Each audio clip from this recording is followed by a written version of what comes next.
সেটা আমি যখন এই ইউএনডিপিতে কাজ করতাম তখনও বলতাম।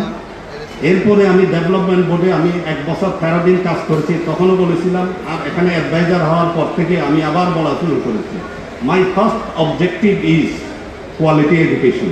এবং যে এডুকেশনটা এই বান্দরবান বিশ্ববিদ্যালয় দিয়ে যাচ্ছে, অকাতরে দিয়ে যাচ্ছে, এবং এটাই হওয়া দরকার। আমাদের আদারওয়াইজ আমরা কম্পিটিশনে টিকব না।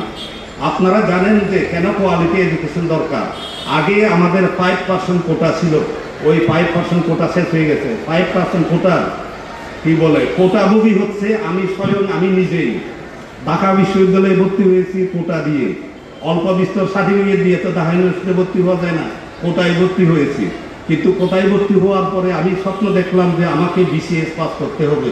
বিসিএস পাস করেছি, তাও কোটাতে পাস, ফরেন সার্ভিস পেয়েছি, তাও তো পেয়েছি ফরেন সার্ভিস, কোটায় পেয়েছি।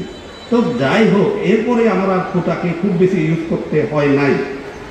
কিন্তু আমি একজন পার্বত্যবাসী, ওই পার্বত্যবাসী কোটাটাও আমার আজীবন থাকবে।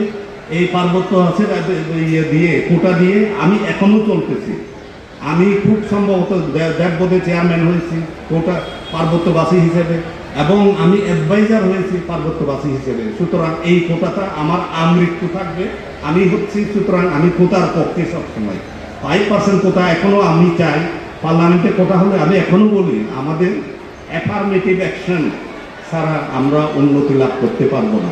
আপনারা জানেন পার্বত্য 3 জেলা হচ্ছে অন্যান্য বাংলাদেশের 4টি জেলার মধ্যে সবচেয়ে পশ্চাৎপদ। এই পশ্চাৎপদ এলাকাকে কিভাবে এগিয়ে নিয়ে যেতে হবে আমি আপনাদেরকে বলি, আমি শুধু একা পারবো না। আমার দরকার হচ্ছে আপনাদের মতো শক্ত কাঠগুলি, আপনাদের মতো মননশীল লোকগুলি, আপনাদের মতো সৌহার্দ্যপূর্ণ বন্ধুত্ব সুলভ আচরণের লোকগুলি, যারা আমরা একসাথে হাতে হাতে ধরেই আমি এগিয়ে নিয়ে যাব।